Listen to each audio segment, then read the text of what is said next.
বাংলাদেশের বিজয় দিবস উপলক্ষে পেট্রাপোল সীমান্তে বন্ধ আমদানি রপ্তানি। আজ বাংলাদেশের সীমান্ত দিবস উপলক্ষে ভারত বাংলাদেশ সীমান্ত দিয়ে বন্ধ রয়েছে বাণিজ্য। প্রতি বছরের ন্যায় এবছরও বাংলাদেশে বিজয় দিবস উদযাপন করা হবে বলে ভারতীয় দায়িত্বপ্রাপ্ত প্রতিনিধিদের জানানো হয়। আমদানি রপ্তানি পরিষেবা বন্ধ রাখার জন্য ঠিক সেই মতোই আজ দিনভর বন্ধ থাকবে পরিষেবা। অন্যদিকে ব্যবসা পরিষেবা স্বাভাবিক থাকলেও আতঙ্কে রয়েছেন ব্যবসায়ীরা, জানালেন পেট্রাপোল ক্লিনিক্যাল।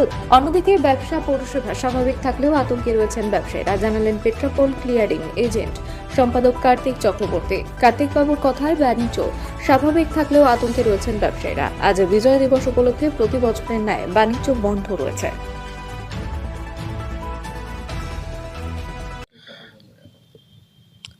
বাংলাদেশের বিজয় দিবস প্রতি বছরের নয়, এবার ওরা সেটা করছে। আমাদের জানা মতে এই দিনই ভারত বাংলাদেশ এবং তাদের পাকিস্তানের সঙ্গে দীর্ঘ যুদ্ধের পরে এরা স্বাধীন হওয়ার পরে যে উৎসব, সেই উৎসবের দিন আজকে এই 16ই ডিসেম্বর। সেই জন্য আমদানি রপ্তানি অন্যান্যবারও যেরকম বন্ধ রাখে ওরা, এবারও আমাদের আমদানি রপ্তানি বন্ধ আছে।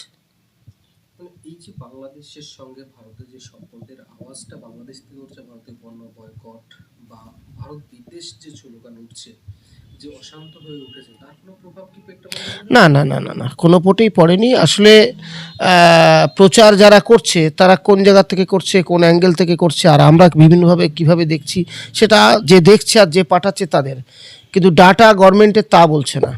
অর্থাৎ তাদের যে মাল ভারতবর্ষ থেকে প্রয়োজন, তারা ওখান থেকে অর্ডার দিচ্ছে, তারা টাকা জমা দিচ্ছে, তারপরে বাংলাদেশ থেকে ইন্ডিয়া মাল দিচ্ছে। অ্যাভারেজ 400-450 এক্সপোর্ট আছে। ইম্পোর্টটা একটু কমেছে, সেটা তবুও 150 থেকে 250 মতো অ্যাভারেজ ইম্পোর্ট আছে। অর্থাৎ স্বাভাবিক বলাই যাবে। অবশ্যই আজকে বিজয় দিবস উপলক্ষে এক্সপোর্ট ইম্পোর্ট বন্ধ। শুধু আমাদের বর্ডার না, সমস্ত ল্যান্ড বর্ডারই বন্ধ আছে।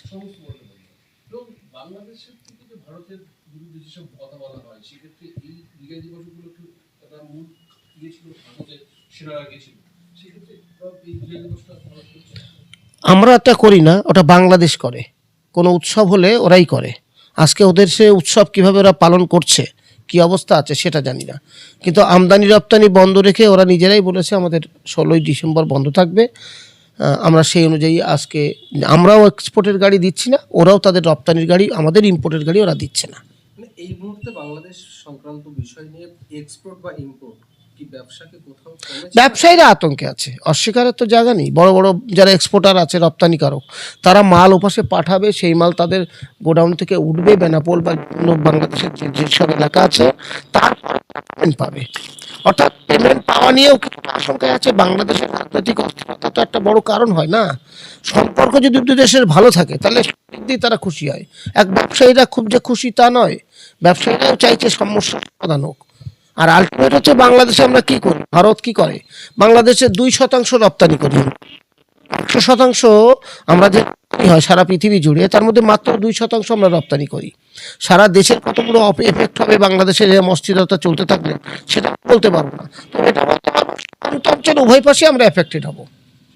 মানে এইভাবে যদি চলতে থাকে, হ্যাঁ, এটা যদি চলতে থাকে, রপ্তানিরা যদি নিরুৎসাহিত হয়, কোনো রপ্তানিকারক যে এক্সপোর্ট করছে, বড় যেসব কোম্পানিগুলো আছে, তারা শুধু বাংলাদেশে মাল দেয় তা তো না। তাদের কারখানার যেসব মাল আছে তারা দেশের মধ্যেও বিক্রি করে, আবার রপ্তানিও করে। রপ্তানিটা বিদেশে অন্য দেশেও করে। তো স্বাভাবিক কারণেই ইন্ডিয়ার কত এফেক্ট হবে এই রপ্তানি আমদানিতে বাংলাদেশ হলে, তাতে আমার তো মনে হয় খুব কিছু হবে না। কিন্তু আমরা এফেক্ট হবো, আমরা উভয় পাশে যারা বিভিন্ন ট্রেডের সঙ্গে ডাইরেক্ট ইনডাইরেক্ট যুক্ত, বাংলাদেশ, পেট্রাপোল ইন্ডিয়া, ঠিক সেরকম ভোমরা এপাশে, ওপাশে বাংলাদেশে, এপাশে খুজাডাঙ্গা, ঠিক আছে, এপাশে হচ্ছে মহিদিপুর বাংলাদেশ, সোনা মসজিদ, অর্থাৎ উভয় পাশের পোর্ট এলাকার মানুষ যারা রুটি রুজির যুক্ত ইম্পোর্ট এক্সপোর্ট বা এইসব কাজের সঙ্গে, তারা একটা এফেক্টেড হবে।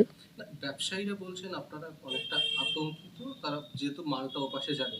তাহলে হাসিনা সরকার পতনের পরে নতুন সরকারের আমলে কি ব্যবসায়ীদের নিরাপত্তা সেভাবে কি বাংলাদেশ দিতে পারছে না? দেখুন, স্থিতি সরকার অর্থাৎ সত্যি যদি সরকার একটা আসে, যে কোনো সরকার, তার কাছে আমরা যতটুকু নিশ্চিত নিরাপত্তা মনে করব, যারা এই টালমাটাল এখন যেটা চলছে সেটা তো অবশ্যই কম। এদিকে এক্সপোর্টারদের আতঙ্ক তো আছেই। কারণে এই মানে সব মিডিয়া যুগ, বিভিন্ন যুগে বিভিন্ন এতে সিস্টেম আমরা দেখতে পাচ্ছি, এক্সপোর্টাররা দেখতে পাচ্ছে। এতে এক ইম্পোর্টার ফোন করে বলছে দাদা বাংলাদেশে নাকি আর মাল পাবে না। আসলে এটা এর মধ্যে আমরা ভিত্তি পাচ্ছি না।